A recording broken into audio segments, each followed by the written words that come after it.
Welcome back to the River City Hardball Podcast. We're presented by DBAT Jacksonville, and it's always a pleasure to welcome in one of the founding partners of Jacksonville Orthopedic Institute.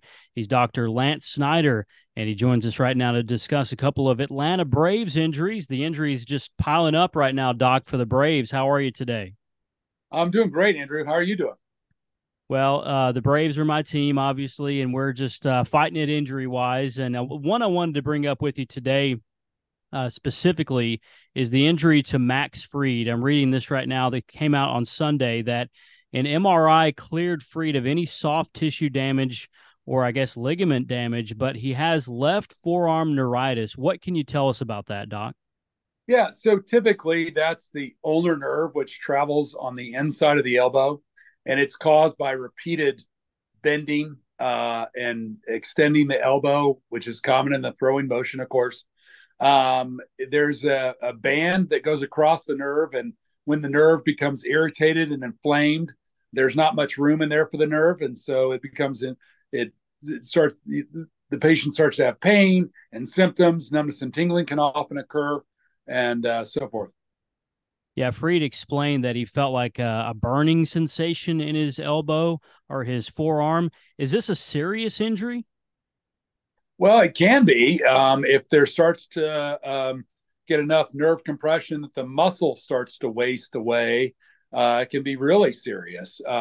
Oftentimes, the ligaments that kind of hold the nerve in place will kind of snap, and the nerve can jump out of place, so to speak. And that obviously requires surgery.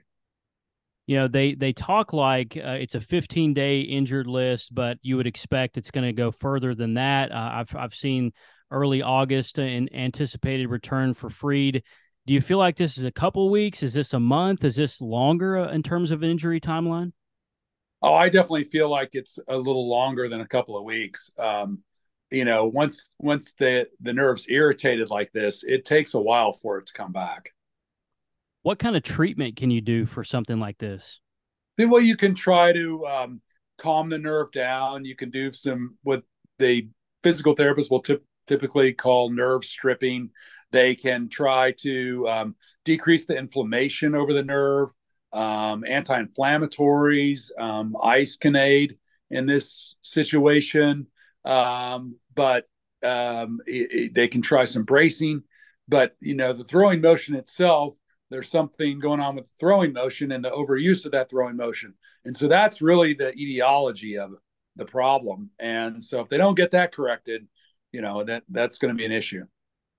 I've not been around as long as you have, of course, but I'll be honest with you, Doc. I've not heard of neuritis. Is this something that's common with pitchers or baseball players?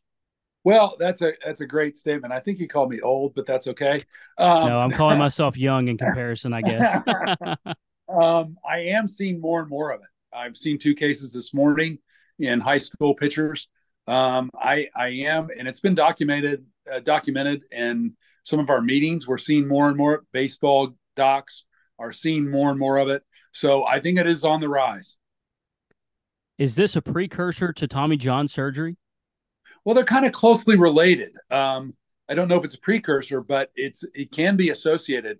In Dr. Job's original landmark article in surgery, he moved the nerve and he noticed irritation in a lot of cases. So they kind of go hand in hand, Andrew.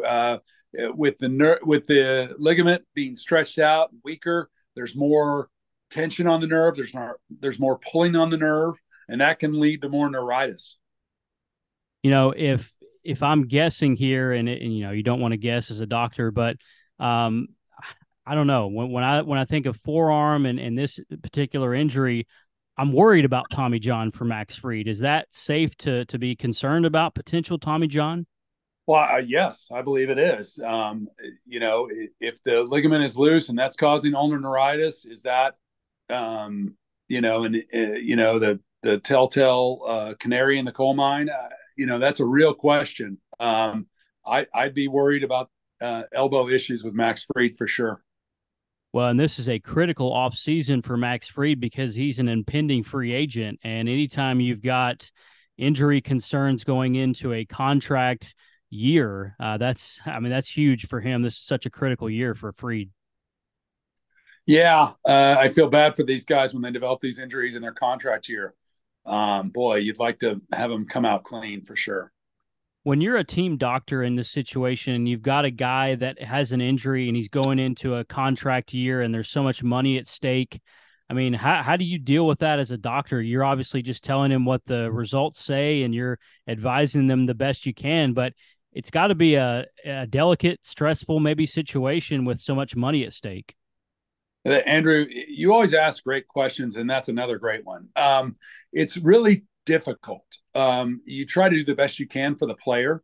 You try to, look in your crystal ball and give them a forecast of what can and cannot happen.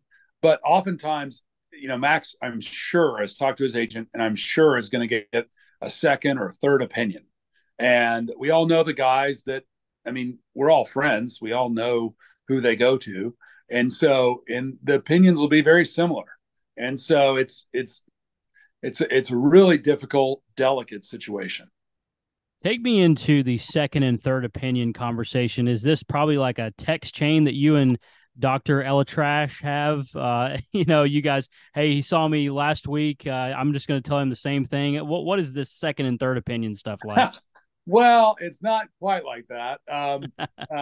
We do tend to discuss things with each other as usually after the visit, Mm-hmm. and then and we might give someone a heads up, and I might call Neil and say, I saw Max, and I think this is what's going on. Would love your opinion. And we're virtually all friends, and we all really get along. So it's not like there's going to be any bad blood or anything like that. But yeah, Neil's one of the experts, and Jimmy, and of course Lyle and Jeff Dugas and those guys, and so the player is definitely going to talk to their agent and go get some different opinions and stuff. And we're probably all going to say the same thing. And so they'll try rest, physical therapy. They might look at the throwing motion. They might even, try a strong course of like a Medrol dose pack or something like that, try to decrease the swelling. And then, and then some other maneuvers. Yeah, that's what I was going to ask you next, Doc. If you were advising Max Freed, what would be your advice on how to get back on the field? I'd put him on a Medrol dose pack, and I would, try to do some modalities, try to calm that forearm musculature down, um, you know, and try to obviously use cold compression, maybe even do PRP around the muscle to try to calm things down, and then and then you'd have to see how he does. Well, it's going to be a critical time here for the Braves injury wise. They've lost Ronald Acuna, as you and I have discussed, with a second torn ACL in his career. Spencer Strider underwent Tommy John surgery, or actually the internal brace procedure that you and I also discussed. It's been a lot of injuries this year for the Braves. They've just been kind of snake bitten with the injury bug. And another one that we're going to talk about here, Doc, is Ozzy Albies suffered a fractured wrist over the weekend. I sent you the video. We're looking at it right now. What did you see on that video right here on the mechanism of the injury here? Well, this is just bad luck. I mean, he's going to tag the guy, and it looks like to me his left elbow flies back, and as Albies is bringing his wrist down, the opposing player is bringing his elbow back, and those two um, bones collide, and that causes the fracture. I mean, it's just really unlucky.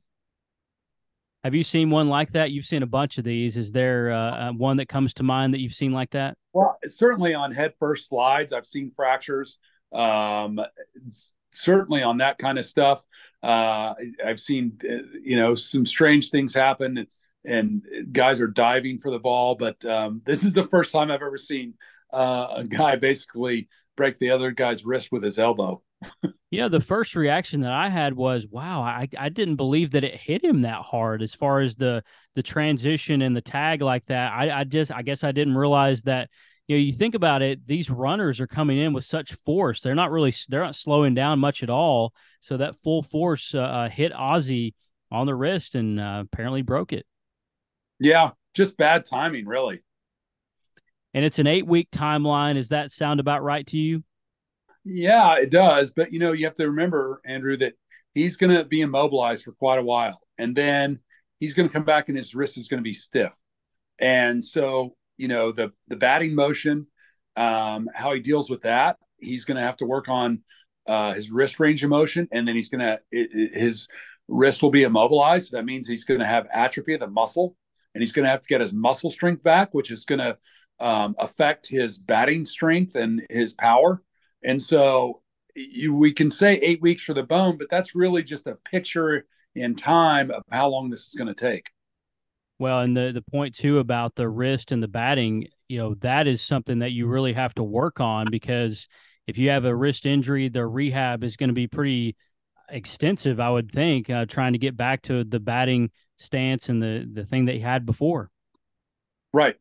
And that's going to take time. That's going to take several weeks to get the muscle back, to kind of regrow the muscle. And so that, and then like you've stated, his timing is going to be off. Yeah. And these guys' timing is so important. I mean, their vision's incredible. Their the reaction times are unbelievable. So he's going to have to get all that back as well. Doc, really appreciate your time with Ozzy's situation. Is this something where, like you said, he's going to be immobilized for a while? Would a break like this, a fracture like this, would that require surgery, or is that not typically the case with this? Not typically the case. I mean, it'd have to be pretty displaced for that to occur.